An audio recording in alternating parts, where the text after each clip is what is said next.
we're going to make some pesto without nuts. Recently we found out that my sons have a tree nut allergy.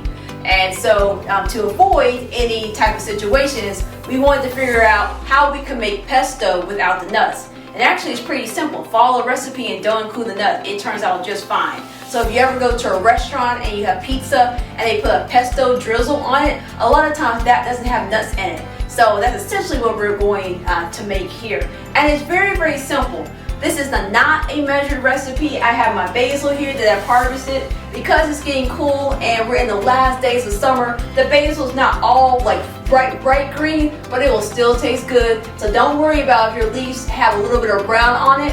As long as it's not, you know, crumbling up and like have dried out or something like that, it will be fine.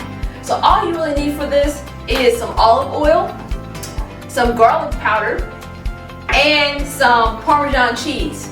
I also will substitute in like Romano cheese. You can do it with feta cheese, so do whatever cheese that you like.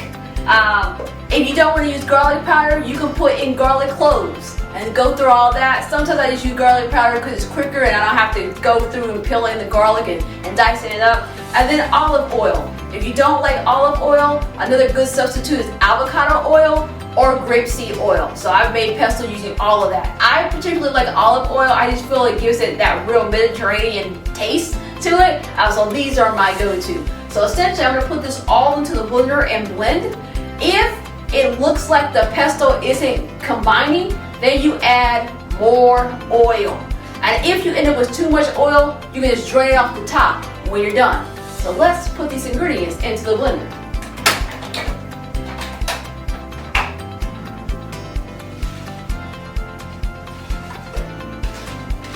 So, got my pesto going, and I got these basil leaves in here.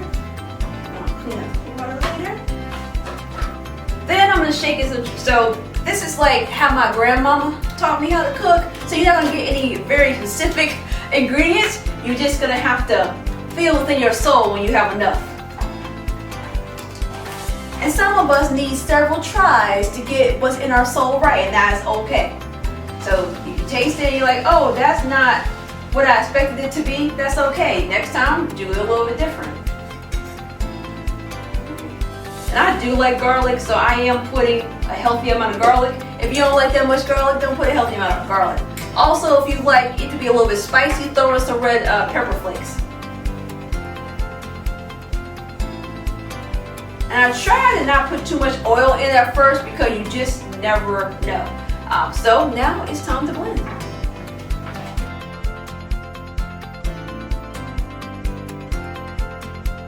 So now we have our pesto. I like to put them in these type of containers because when you get done with it, you can put it in the fridge and save it for later, or you can throw it in the freezer. And then in the middle of winter, you can have some fresh pesto.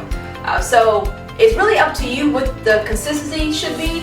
If you like your chunky, don't keep blending it. If you want your smoother, add a little bit more oil. If you have too much cheese and you want it to be a little bit greener, add some more basil. So you pretty much are just playing around with it. And then what I didn't show you, what my grandmother loves to do, she likes to dip her little pinky finger in there and taste it a little bit on her tongue to get a kind of sense of like, is it too salty? It needs a little bit more garlic? It needs more pepper? So if you're unsure about how your season is going to come out, just test it a little bit and then make adjustments as necessary. And if you make some pesto, I would love to know what oil you use and what cheese you use. And if you like to use nuts, do that. But if you want that crunchy flavor and you don't want to use nuts, you can also try sunflower kernels.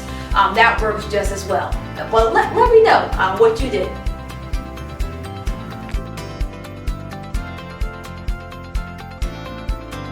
Remember, anyone can be a gardener. You just have to get ready, get set, and grow. Special thanks to Bree MG.